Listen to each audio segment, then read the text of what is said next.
నమస్తే, welcome to Disha TV. ప్రస్తుతం మనతో పాటు తెలంగాణ జనసమితి రాష్ట్ర అధ్యక్షులు ప్రొఫెసర్ కోదండరామ్ గారు ఉన్నారు. తాజా రాజకీయ పరిణామాలు జరుగుతున్న అంశాలపై మాట్లాడే ప్రయత్నం చేద్దాం. సార్, ముందుగా ఈ మధ్యకాలంలో జాతిపిత అనే అంశం చుట్టూ కూడా తెలంగాణ రాజకీయాలు ఇటు అన్ని ప్రధాన పార్టీలు మాట్లాడుతున్నాయి.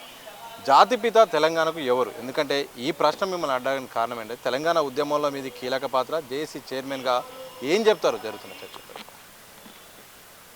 ఇప్పుడు ఈ విషయము వాస్తవానికి తెలంగాణలో ఎన్నడూ లోతుగా ఒక నిర్ణయం అనేది ఒక ఉద్యమం ఎప్పుడు కూడా ప్రకటించలేదు. కానీ అందరూ కూడా ఒక గురువుగా పెద్ద దిక్కుగా జయశంకర్ గారిని చూస్తారు. ఆయన 3 తరాల తెలంగాణ ఉద్యమానికి ఒక వారధి అని చాలాసార్లు చెప్పుకున్నాం. మొదటి తర ఉద్యమంలో ఆయన విద్యార్థిగా అందులో పాల్గొన్నాడు. అదేవిధంగా ఆయన 2వ దశకు వచ్చేసరికి ఆయన క్రియాశీలకంగా దానికి కావలసిన ఒక మౌలికమైన సిద్ధాంతాన్ని అందజేసి నీళ్లు నిధులు నియామకాల కోసం పోరాటం జరగాలని ఒక మేధావిగా ముందుండి దాంట్లో నడిపించాడు. 3వ దశ ఉద్యమానికి మళ్ళీ ఒక మార్గనిర్దేశన చేసినటువంటి వాడు. ఊరూరు తిరిగి తెలంగాణ ఆవశ్యకతను తెలియజెప్పి అందరినీ పార్టీలకు అతీతంగా ఉద్యమాల్లోకి తీసుకొచ్చినటువంటి వాళ్ళు ఈ జయశంకర్ గారు. అందుకని ప్రొఫెసర్ జయశంకర్ గారిని అందరము సిద్ధాంతకర్త అనుకునేది. ఆ సిద్ధాంతకర్త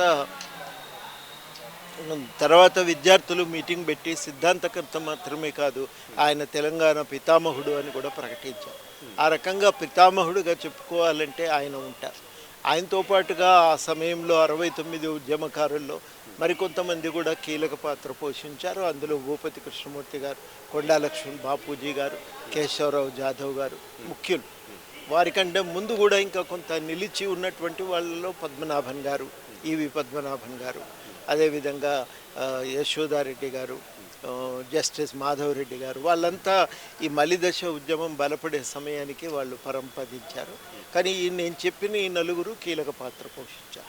వాళ్ళందరిది కూడా ఒక ప్రముఖ పాత్ర అవుతుంది. ఇందులో విద్యార్థులు ప్రకటించిన దాని ప్రకారం జయశంకర్ గారు పితామహుడు, ఆయన ఆద్యుడవుతాడు. దాంట్లో ఇంకా మళ్ళీ పెద్ద దిక్కు తెలంగాణకు ఒక సిద్ధాంతకర్త, ఊరూరు తిరిగి తెలంగాణ ఉద్యమాన్ని ఊతమిచ్చినటువంటి వాడు. ఆ ప్రాముఖ్యతను మనం మర్చిపోవటానికి వీల్లేదు. దాన్ని మనం ఇలా సీరియస్గా తీసుకోవాలి. దాన్ని మనం ఇలా ప్రధానంగా దృష్టిలో పెట్టుకొని ఆయనను ఆ స్థాయిలో గౌరవించడం అవసరమని నేను భావిస్తాను. సార్, ఫోన్ ట్యాపింగ్ నోటీసుల వ్యవహారంలో భాగంగా కేసీఆర్ను సిట్టు విచారణ చేస్తున్న ఒక మధ్యాహ్నం సమయంలో మాత్రం నందినగర్లో ఈ యొక్క నా సొంత ఇంట్లో ఒకప్పుడు ఉద్యమాల కోసము ఇక్కడ వ్యూహరచన చేశాం, తెలంగాణ ఎలా సాధించాలనే దానిపైన మేధావులతో సమావేశాలు చేసిన ఈ ప్రాంతంలో ఈరోజు నేను విచారణకు ఎదుర్కొంటున్నట్టు కూడా భావోద్వేగానికి గురైనట్టు కూడా వార్తలు వచ్చాయి. దీని పార్టీ కూడా స్పందించింది. కానీ ఆ సందర్భాన్ని ఎట్లా చూస్తారు? అలాగే నోటీసులు ఇవ్వడాన్ని సరైందంటారా? నిజంగా ఫోన్ ట్యాపింగ్ విషయంలో జరుగుతున్న చర్చకు కారణం అదే విషాదం ఏంటంటే తెలంగాణ ఉద్యమం కోసం చర్చ జరిగిన చోట ఇవాళ పోలీసులు వచ్చి ఎంక్వైరీ చేయవలసిన పరిస్థితి ఎందుకు వచ్చిందంటే సమాధానం వారే చెప్పాలి. తెలంగాణ కోసం ఉపయోగించవలసిన అధికారాన్ని వ్యక్తిగత ప్రయోజనాల కోసం ఉపయోగించే స్థాయికి దిగజారినప్పుడు ఇట్లాంటి అనివార్యంగా నోటీసులు తీసుకోవాల్సి వస్తుంది, సమాధానం చెప్పవలసి వస్తుంది, బోన్లో నిలబడవలసి వస్తుంది. ఇవన్నీ కూడా చేసిన అధికారంలో ఉన్నప్పుడు అధికారాన్ని ఎట్లా ఉపయోగించడం అనేది చాలా కీలకం. ఆ అధికారాన్ని దుర్వినియోగం చేసినప్పుడు సమాధానం చెప్పాలి కదా. నాకు సంబంధం లేదు మాట్లాడినంటే ఎట్లా? మొదటిది. 2, నోటీసుకు ఇస్తేనే ఇంత ఉలికి పడితే ఎట్లానండి? ఇది కరెక్ట్ కాదు. చెప్పాలి, సమాధానం చెప్పాలి. దాన్ని సమాధానం చెప్పటం, నోటీసు ఇవ్వటమే పెద్ద నేరమైనట్టుగా, ఏ ఉల్టా చోర్ కొత్వాల్ కో డాంటే అన్నట్టుగా ఇవాళ వ్యవహరించటం శోచనీయం, ఇది గర్హనీయం కూడా. కానీ ఈ నోటీసులు ఇచ్చిన తర్వాత విచారణ తర్వాత కేటీఆర్ మాట్లాడుతూ తెలంగాణ ఉద్యమాన్ని మరోసారి మాకు లేవనెత్తారు, ఈరోజు మా కార్యకర్తలు ఒక బలాన్ని తీసుకొచ్చారు, ఒక ఉద్యమ స్ఫూర్తి మరోసారి వచ్చింది, థ్యాంక్ యూ రేవంత్ రెడ్డి అంటూ కూడా మాట్లాడారు. నిజంగా ఆ పరిస్థితులు కనిపిస్తున్నాయి. ఇంకా ఉద్యమాన్ని వదిలిపెట్టినరు, ఉద్యమకారులను మర్చిపోయినరు, ఉద్యమ స్ఫూర్తిని ఎన్నడో వదిలేసినరు, తిలోదకాలు ఇచ్చిండ్రు. ఇంకెక్కడి తెలంగాణ అండి? రాగానే మాది ఫక్తు రాజకీయ పార్టీ అన్నారు. తర్వాత తెలంగాణ అవసరం లేదని తెలంగాణ పేరే తీసేసింది. ఇవన్నీ ఇంకెక్కడ సాధ్యమవుతాయి? మేము ఇంకా ఉద్యమానికి ప్రతినిధులు అని ఉన్నన్ని రోజులు అధికారంలో ఉన్నప్పుడేమో తెలంగాణ యాదికే రాలేదు. తెలంగాణ ఆకాంక్షలు, తెలంగాణ అమరులు గుర్తుకే లేరు. ఇవాళ వచ్చి మేము తెలంగాణకు వారసులు అని మాట్లాడితే ఎంత అన్యాయం అది. చాలా బాధాకరం ఇది. దాన్ని ఏమాత్రం కూడా అంగీకరించలేము. ఆయన ఒక యుగం అనే తెలంగాణ వచ్చిన తర్వాత వాళ్ళ తోవ మారిపోయింది, వాళ్ళ దిశ మారిపోయింది. అది మారిపోయి ఇంకో ప్రయాణం వాళ్ళు మొదలుపెట్టారు. ఇక అందులో అందరినీ దూరం చేసుకొని తెలంగాణను పక్కన పెట్టి ఉద్యమ ఆకాంక్షలకు తిలోదకాలు ఇచ్చి వ్యవహారం నడిపించారు. సార్, విద్య గురించి ఏ సందర్భం వచ్చినా మీరు పార్టిసిపేట్ చేస్తారు, సభలు సమావేశాలు కూడా నిర్వహిస్తారు. అయితే తాజాగా తెలంగాణ రాష్ట్ర ప్రభుత్వం ప్రవేశపెట్టిన బడ్జెట్లో విద్యకు సరైన కేటాయింపులు లేవని కూడా ఇటు విమర్శలు వస్తున్నాయి, అభ్యంతరాలు వస్తున్నాయి. మీరేమైనా ప్రభుత్వానికి మరోసారి సూచించదలిసారా? నిజంగా ఏం జరగాల్సిన అవసరం ఉంది? మేము రేవంత్ రెడ్డి గారు ముఖ్యమంత్రి అయిన తర్వాత కలిసి మాట్లాడినాం. ఇది పెంచాలి కేటాయింపులు, ఇవి చాలవు. విధ్వంసమైపోయింది టీఆర్ఎస్ పాలనలో. విధ్వంసమైన విద్యను మళ్ళీ పునరుద్ధరించాలంటే డబ్బులు ఖర్చు పెట్టాలి, పిల్లలకు మంచి విద్యను అందించాలి. తెలంగాణలో ఒక సామాజిక మార్పుకు అది ఒక పెట్టుబడి అంటున్నారు కదా, ఆ పెట్టుబడిని పెంచుకోగలిగితేనే తెలంగాణకు లాభము. ప్రాధాన్యతనివ్వండి, కేటాయింపులు చేయండి అని అడిగినాం కూడా అప్పుడు. సరే, దాని ప్రభావంతో కొంత నిధులు పెరిగినాయి, కానీ ఎంత స్థాయిలోనైతే పెరగాలో ఇంకా అంత స్థాయిలో ఆశాజనకంగా పెరగలేదు.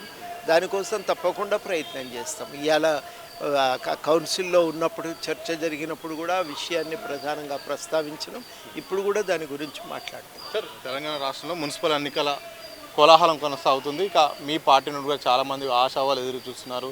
ఈ సందర్భంలో ఎన్నికల వ్యూహం కానీ మరి పొత్తు ధర్మంలో భాగంగా మీరేమన్నా ఆశిస్తున్నారు?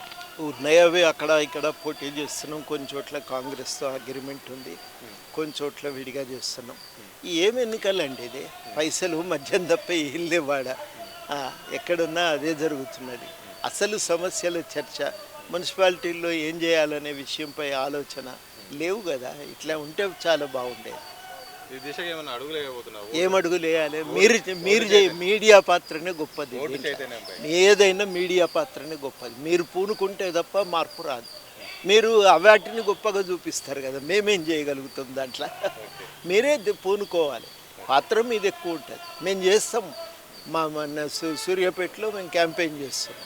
అట్లా సాధ్యమైన చోట క్యాంపెయిన్ చేస్తాం. కానీ ఏదున్నా మీరు చేయగలిగితే బాగుంటుంది. చివరిగా లాస్ట్ క్వశ్చన్ సార్, జాబ్ క్యాలెండర్పై, ఉద్యోగాల నోటిఫికేషన్పై నిరుద్యోగులు ఇందిరాపార్క్ దగ్గర ధర్నా చేస్తారు. ఇక ప్రభుత్వాన్ని కూడా రిక్వెస్ట్ చేస్తున్నారు, ఎప్పుడు వస్తుంది నోటిఫికేషన్ కూడా. మీరు కూడా వాళ్ళకు ఒక భరోసా ఇచ్చే ప్రతిసారి ప్రయత్నం చేస్తున్నారు. మరి ఈ మధ్య కాలంలో ఏమన్నా వచ్చే అవకాశం ఏమైనా ఉందా? ప్రభుత్వం నుండి కూడా ఏమైనా చెప్పే ప్రయత్నం చేస్తున్నారా? నిరుద్యోగుల యొక్క డిమాండ్ పట్ల మీ యొక్క అభిప్రాయం? వాళ్ళు ఇవ్వటానికి అయితే సిద్ధంగా ఉన్నారు. గవర్నమెంట్ ఒక 40,000 ఇస్తామని ముఖ్యమంత్రి గారు ప్రకటించారు. వాటి విషయంలో గవర్నమెంట్ కొంత స్పష్టతతోనే ఉండాలి. ఇది మొత్తంగా తెలంగాణ జనసమితి రాష్ట్ర అధ్యక్షులు ప్రొఫెసర్ కోదండరామ్ గారు అయితే మాత్రం ప్రధానంగా చెప్తున్నారు. ఏదేమైనప్పటికీ ఫోన్ ట్యాపింగ్ వ్యవహారంలో విచారణలో భాగంగా సిట్ నోటీసులు ఇవ్వడాన్ని అంత పెద్ద ఎత్తున చూడాల్సిన అవసరం లేదు. తప్పకుండా ఎవరైనా కానీ విచారణకు స్వాగతించాల్సిందే, తప్పకుండా సాక్షిగా ఉండాల్సిందే. మరోవైపు తెలంగాణ జాతిపిత అనే అంశంపై జరుగుతున్న చర్చలో మాత్రం ప్రధానంగా ఉద్యమంలో కీలక పాత్ర వహించి తెలంగాణ కోసం తన యొక్క జీవితాన్ని కూడా త్యాగం చేసిన జయశంకర్ గారి పేరు ప్రధానంగా ఉంటుంది. ఆయన తప్ప మరొకరు లేరు. ఒకరిద్దరు చాలామంది ఉన్నప్పటికీ కూడా ఆయనే ప్రధానమైన ఆద్యుడు అని కూడా చెప్పారు. ఇక ఉద్యోగాల నోటిఫికేషన్ల విషయంలో మాత్రం త్వరలో ప్రభుత్వం ఇస్తుంది అన్న ఒక ఆకాంక్ష కూడా కనిపిస్తుంది. ఇక రాజకీయ అంశాలు, ఇక మున్సిపల్ ఎన్నికల విషయాల్లో మాత్రం ప్రధానంగా డబ్బు స్వామ్యం నడుస్తుంది, డబ్బు ప్రధాన పాత్ర వహిస్తుంది. ఇలాంటి సందర్భంలో రాజకీయాల్లో పోటీ చేయాలంటే మాత్రం చాలా ఖర్చుతో కూడుకున్న పనైంది. ఇప్పటికైనా మీడియా పాత్ర ఉంది, మీడియా పాత్ర ఉండాల్సిన అవసరం ఉంది. అలాగే ప్రజా భాగస్వామ్యం ఉండి ఎన్నికల్లో డబ్బు మద్యాన్ని తగ్గిస్తే మాత్రమే సాధారణమైన రాజకీయాలు కొనసాగే అవకాశం ఉంది. లేకపోతే మాత్రం డబ్బులను వాళ్ళదే ఎక్కువగా పాత్ర ఉండే అవకాశం ఉన్నట్టు కూడా వారు చెప్తున్నారు. చూడాలి మరి తెలంగాణ రాజకీయాల్లో మరి ఎన్నికల్లో కానీ భవిష్యత్తులో కానీ ఎలాంటి పరిణామాలు చోటు చేసుకుంటాయో తెలియాల్సిన అవసరం అవుతుంది. కెమెరా పర్సన్ ప్రవీణ్తో సతీష్, దిశ టీవీ, హైదరాబాద్.